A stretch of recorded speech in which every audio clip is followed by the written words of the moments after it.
I was heartbroken and devastated. All of a sudden, the home I had been trying to build was gone. And the highly advertised and supposedly safe ground I had been building on, that had crumbled beautifully and without any warning. None whatsoever, just gone. Welcome to the How to Empower, Create, Encourage podcast. You're here with me, your host, Alessandra Guerra. Thank you for joining me. In the last episode, I talked about my new focus of creating a brand new storyline. And with that, an entire new book. All of us have a narrative or narratives that we've chosen to run in our minds. Most of the time, it's a belief that we grew up with that was created from our parents and the circumstances of our childhood. Some narratives come with wounds. It's up to us to decide which narratives we want to keep and which ones we want to heal and let go of. As you guys know, I fell in love a couple months ago. And after 2 years of completely avoiding relationships, I decided to commit to a relationship. This was a different kind of love and a different kind of relationship. On our very first date, we went to a farmer's market, and I remember walking through this market with this man, this stranger that I'd only known for like 2 weeks, and feeling like I could walk through life with this man for the rest of my life. I know, that's crazy. That's insane. I remember him dropping me home at the end of the date and saying goodbye. And he had asked me for another date. He had asked if I had wanted to go on another date. And I was like, yes, which was terrifying. But I remember closing the door, leaning against the door, and just being like, oh my gosh, I'm gonna fall in love. And I just knew it just so instantly. I just knew it. And the first time that I saw him when he picked me up, we met on an app. We met on Bumble. And we talked for 2 weeks before we went on our first date. So the first time we met actually in person was on our first date. And the first time we locked eyes, I just remember just feeling like everything's going to be okay and I'm going to have fun. And after the first date, I just remember leaning against the door because I literally was so shook. And I was like, I am going to fall in love with this man. And I just remember my sister, Deanna, coming down the stairs and being like, oh my gosh, how was it? It was supposed to be a 1 hour date. Ended up being a 4 and something hour date. I just looked at her and I was like, can I just fall in love? And I did. I fell so hard. It was a believe in magic, put your relationship on Facebook, which, hello, I've been in a relationship for 2 years and I did not ever once put my relationship on Facebook. But this is something that was important to him and that he wanted to try. And I was like, well, you know what? Why not? I want to try and be all in. So this was a very beautiful, it's just a new experience. I'm rambling. The point is I fell hard. And so the breakup was painful. It was incredibly painful, and it made me question so many things, including myself and my self-worth. I felt very shaky. All of a sudden, my secure ground was gone. It collapsed. There were sprinkles of breakup suck all over different categories of my life. And all I wanted was to feel secure and confident and grounded and safe again. As you can imagine, feeling like the ground was gone gave me a lot of anxiety. There was sadness, all the usual stuff when you're grieving. And this was grieving the reality that I thought I knew, grieving the loss of this person that I was in love with. There was just a lot of overwhelming emotions. So what I want to do in this episode, I want to share some tools that have helped me to find solid ground to walk on. This safe ground that I was able to create when I felt like I didn't have anything gave me the freedom to have fun while I discovered new things about myself and while I grew my relationship. So even though there were so many uncertainties, lots of changing factors, there was changing factors with my job, there was changing factors with I moved twice in the last 2 months. So there's just so many things that happened. I was able to find steady ground so that I could feel peaceful and confident inside, regardless of what was going on outside. I want to be able to share that with you, with anyone who is feeling like they're on shaky ground, just with things going on in the world or in their own lives. I want to be able to share some tools to help you build solid ground. Something that became really shaky after this breakup was my relationship with myself. Just, hey, do I trust myself enough to... Oh, I don't want to say that. Do I trust myself enough to blank blank? And do I trust myself enough here? Like, how do I feel? Something that I wanted to do to strengthen my relationship with myself and to discover more about my relationship with myself is journaling. I journaled every single night, and it helped me so much with getting to know myself better, with my confidence, with my appreciation with myself. It's incredibly simple. The journaling that I did is something that I made up to specifically fit my needs, and it's called 54321. I go and I write 5 blessings that I'm grateful for that day. 4 evidences that I'm loved, protected, and cared for. An example that I'll share with you is on the September 2nd, it was my birthday. Super awesome. I was living in Calgary at the time, and that evening I went to go pick up the truck, and I went to load the truck, and it was like a 15-foot truck, and I took the auto transporter so I could pull my car. And I was very nervous because I have not driven a truck that big before, especially pulling an auto transporter. And I was like, oh, I'm going to be going from Calgary to Langley, BC. That's like a whole other province. And like, I'm still recovering from my back injury. I don't know if I can do it. So I was super nervous. I saw so many blessings. Under the 4 evidences that I'm loved and protected and cared for, there was this guy, like I got stuck near a hotel and it was kind of sketchy. Not like you're going to die neighborhood, but like hold on to your purse real tight, be aware of your surroundings kind of neighborhood. This guy appeared out of nowhere. He was like, if you trust me, I can help you. And he like got in the truck with me and he like maneuvered it so well that I was able to get out of that area. And he had been working with his uncle since he was 16. So he knew how to like reverse trucks and boats and like very cool person. But he just like all of a sudden just popped up and I was just like blown away by how many ways I was taken care of and protected on this drive, doing this thing that I was so nervous to do. So it's 5 blessings I'm grateful for, 4 evidences I'm loved, protected, and cared for, 3 observations I made about myself. Now, sidebar, this is a technique I learned from my mom. You may remember the episode we did with her where she shared her transformational coaching techniques. Something key she shared was to observe ourselves with love and with no judgment, to observe our behaviors, thoughts, and emotions. If you haven't heard that episode yet, go listen to it now. It's season 2, episode 7. And she talked about the importance of learning how to observe ourselves with love because no one can change under criticism and fear. So we need to do it out of a place of love. Okay, so after 3, it's 2. 2 qualities I love and respect about myself. And 1 thing I want myself to know. These things were so specific to my needs because it helped me have gratitude. It kept my heart very grateful, just being so aware of every day I had at least 5 blessings I was grateful for. And just it made me feel safe and loved and protected because every day there was at least 4 ways that I had been loved that day, protected that day.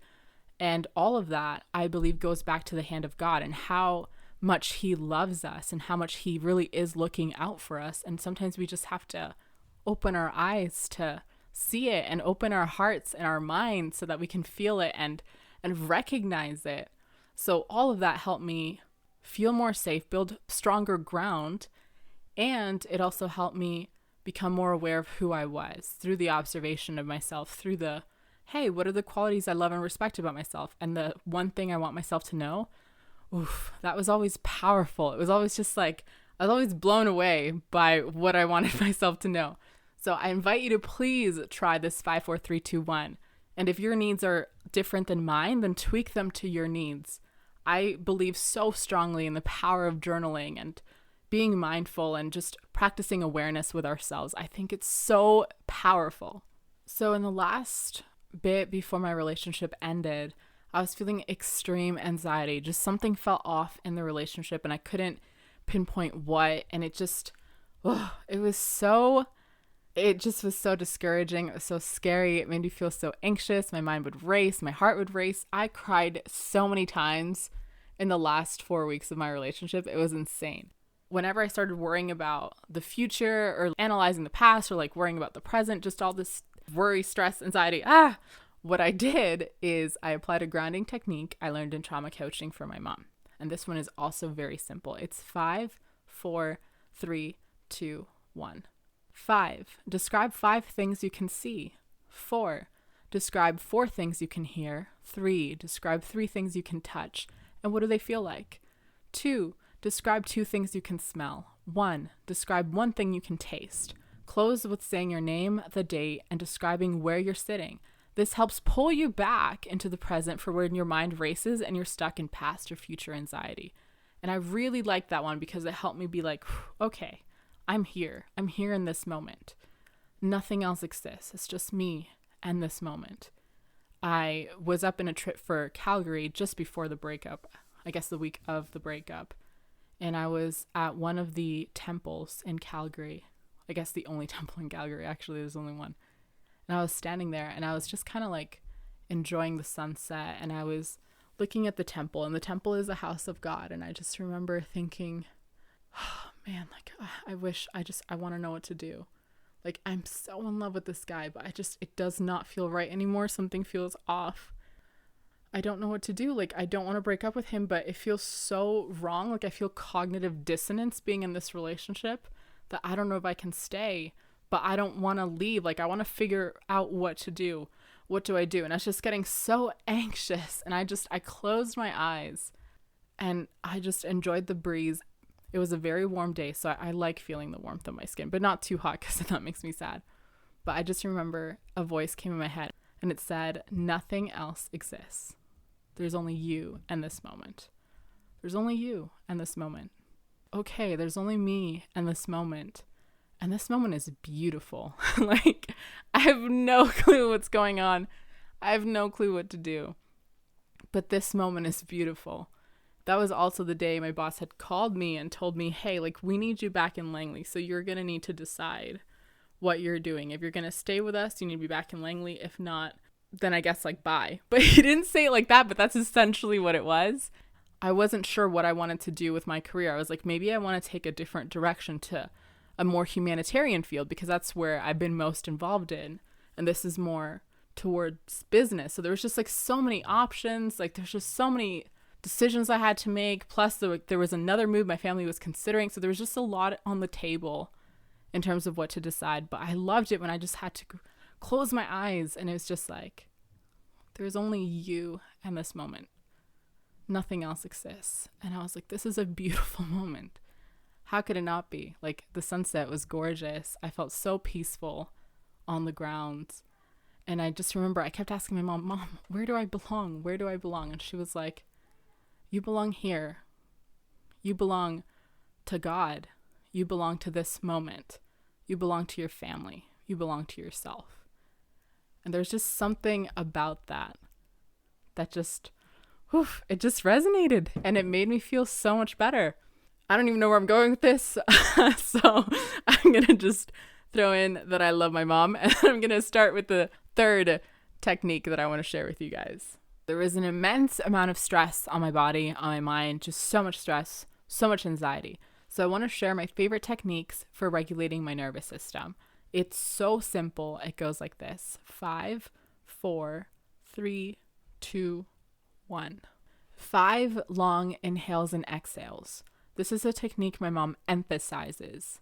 Okay, quick tangent, side tangent. No, we'll keep it brief. I was so grateful for her expertise and her love during this breakup. And like, while I was trying to decide not just what to do with my relationship, also what to do with my job and like where to live and just so many things, she was so calm, literally like a beacon of light and love. And I'm just so grateful. So Mom, if you're listening, I love you. You're amazing. Okay, 4 times 50 skip rope jumps. 3 times 20 equals 60. 60 minutes at the gym. It empowers me. It helps me feel more connected to my body. If you need encouragement or whatnot, hire a personal trainer.